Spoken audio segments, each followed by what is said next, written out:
People are seeing me now. Well, thanks for tuning in. I set this up like a half hour ago. Oh, it's all set to go. And then as soon as I press it on, oh, what's wrong?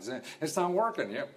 And then my technology, man. I got an MBA in computers from the 70s. Everything I learned back then, man, certainly doesn't work now. Actually, when I used to program computers, the computers really bigger than this room. And it was great fun. It was great to be on something that is growing. Okay, well, I want to talk about Trump today. And I'm sure that the media is full of Trump stories, and Trump's full of the media, probably full of himself too. I think you have to be to get elected. And that's how the system seems to work. But what bothers me, I've been following politics. I'm not really a political geek, but living in Washington, you have to, and it's just unavoidable because all your friends are in politics, and half the community are lawyers and things like that, and really trying to show people about government programs. Well, that kept me interested in everything. And what I've seen, and what I'm trying to warn people now, is that things aren't what you think they are, particularly in Washington. I mean, everybody thinks, oh, now Trump is going to be elected, and he's a conservative, and he's going to cut all these grant programs and the money that's given out to people, and that'll be all gone, by next Thursday or whatever. No, actually, the data already proves that Trump is going to give out more personal grant money in 2017 than Obama ever did. Because the cake is already baked. If you go and look at our budget, that's where the data is really all about. The U.S. budget, and if you Google U.S. budget, White House, U.S. budget 2017 White House, that's where they prepare the budget and everything, and it's all there, and the data is all there. And I look at that all the time because I try to see maybe where trends are going. But all that data, all that money is baked into 2017. He's lucky if he can make changes in 2018. And how much he does is really, phenomenal. I mean, I've seen, presidents come and go in this town since like 1973 when I got home from Vietnam. And every year, and when you go back and look, the best data they have in those budget tables, look at that, it looks real geeky, but if you look at it, historical tables, that's the key. And you'll see that the budget increases every year, no matter who's in town. You can be a Republican, a Democrat, or just a clown, or all three. And this budget keeps it growing, And that's what, it's baked into the system. Fortunately or unfortunately, that's what it is. And what I worry about is people reading headlines out there, you, me, or whatever, saying, oh, he's going to get rid of Obamacare. He's going to get this. I'm going to be destitute. And I'm going to be that. I can't do what I want to do. Forget it. I'm going to try and encourage people to just ignore it for now until something really happens. It's all wind is what it is. And it actually becomes a bigger opportunity because people think it is a way. I remember when Reagan came into town back in the 80s, they said, oh, there'll be no more grants for college. Actually, what happened, they gave out more money that year than ever before. But you know what they got rid of? The 800 number for people to find out about it.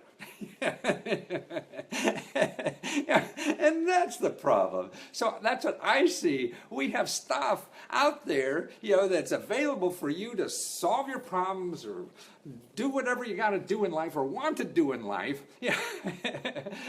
And these programs are there to help you. And if you're going to be convinced it's all gone by next Thursday or the 20th of January, nah.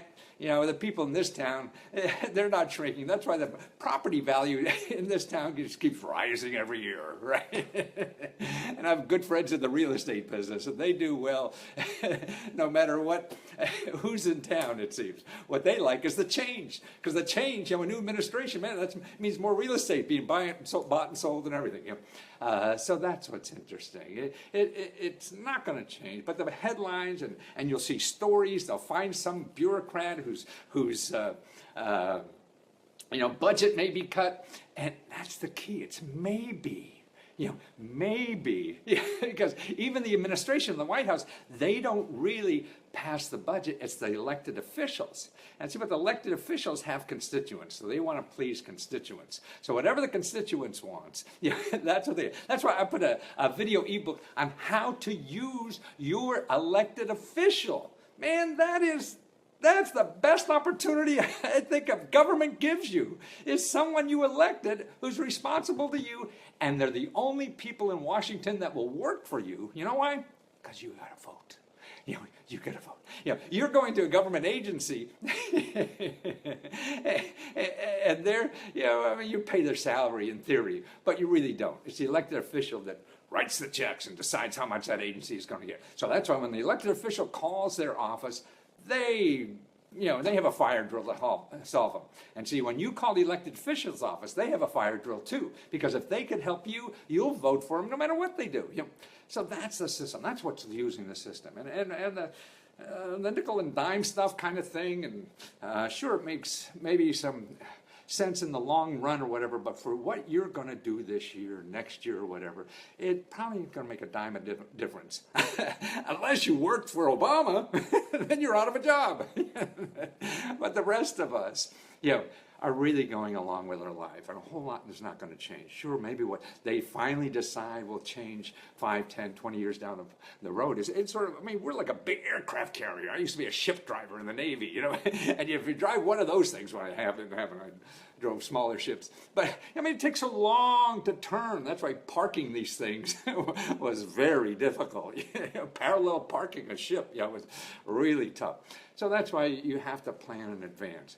But, you have a life to live, and I really believe that the programs are out there. They may be good, may not be, or whatever, but just to be aware, this is an option. People say I can't do something, but maybe you can because the programs that help. Like next year, here's what the data is. Next year in 2017, $21,736 per family. That's how much free money is given out per family in 2017. It's already cooked in the system, okay? It's going to happen. It's happening now, And that's up from $21,012. So that's like $500-600 more this year than last year, And it's there. And it'll be more next year. I've never seen it go down. And that's just free money. That's not even...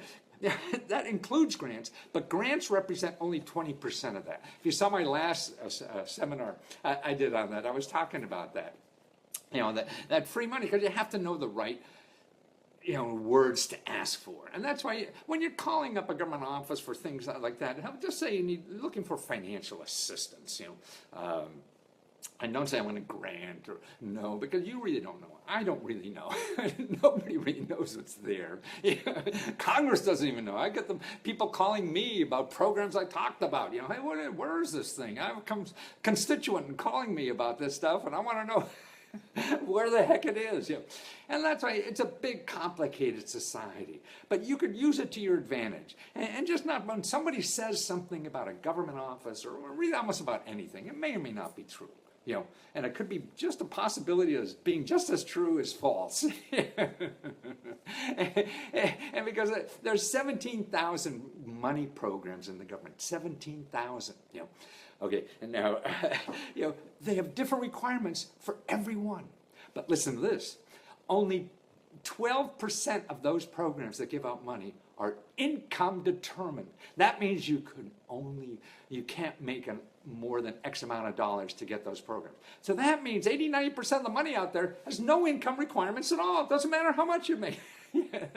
I've been doing a lot of research, for customers on houses, and that's why you go to a bank. See, the government, you can't imagine what they do. You go to a bank and the bank says, well, you don't make enough money to buy a house. We're not going to lend you enough money because, we're not going to lend you money because you don't make enough money to buy a house. You go to a government program, they say, oh, you make too much money for us to give you money to buy a house. And like housing program, who would have thought that they consider you, a financial needy if you're making $60,000, $70,000 a year, $80,000 in some areas, things like that. So that's why having a preconceived notion of what you think reality is probably wrong. And the only way to find out for sure is to try. I'm going to do something. That's what it is. If you want to know about programs, now here's the book I copy from in the government. See, my first New York Times bestseller was called Getting Yours, and we sold millions of copies or whatever. It became a New York Times bestseller. I copied the whole thing. Right, from the government. See, nothing in the government is copyrighted. I went down to the government printing office and found this book, and it's online now, called The Catalog of Federal Domestic Assistance. And if you put cfda.gov, cfda.gov, you will see the whole catalog of all the money programs on the federal level. This is just the federal level, and there's about 2,200 programs there, okay? So you got 2,200 programs that give out money. And it's indexed, it's a great source or whatever. I copied. See, I took that original book before computers were around, this back in the 80s, and I cut and pasted it and sent it to people in New York. They published it. I went out and acted like an idiot on talk shows and became a New York Times bestseller. I didn't write a lick. I plagiarized the whole thing. I flunked English in college. I'm not some big gifted writer or whatever. No, I'm basically a plagiarizer. But see, government programs, none of them are copyrighted. Nothing in the government. You could take anything from the government, print it, sell it, whatever. And that's what I did. And I'm making a living doing that a long time. All this is public information, but it's tough. I mean, everything I think in our life is that way. Since we became an information society, I mean, now they call it curators. People who are out there finding information and just rearranging reality for people to understand what's there. And that's what I do. And I love digging ditches to find that. That's why I do a lot of custom research now. So if you need help doing something, and these seminars aren't enough to take you, because you can't figure it out yourself. It just takes effort. And you got money and not a whole lot of effort. And I'm here. But it is there, and that's the key. No matter what you are, and what I've seen is that I used to work for Fortune 500 companies to do this, and it's for anybody. It doesn't matter, and that's why I think the most important thing about these programs is to help you do what you want to do in life. I mean, I grew up in a little town called Wilkes-Barre, Pennsylvania. I didn't know about any of these things. And my rich clients made me smart about this stuff because I was researching for them. That's why I'm doing more research now. So send me your problems. I'll give you a price quote. Do the research for you because I love finding, stuff like that. I just found a housing program for college students who have a lot of college student loan debt. That's right. You have to have $25,000 in debt for them to give you money to buy a house. You can't think. We don't know to ask that question. Oh, where's the money program for people who are in debt up to their keisters?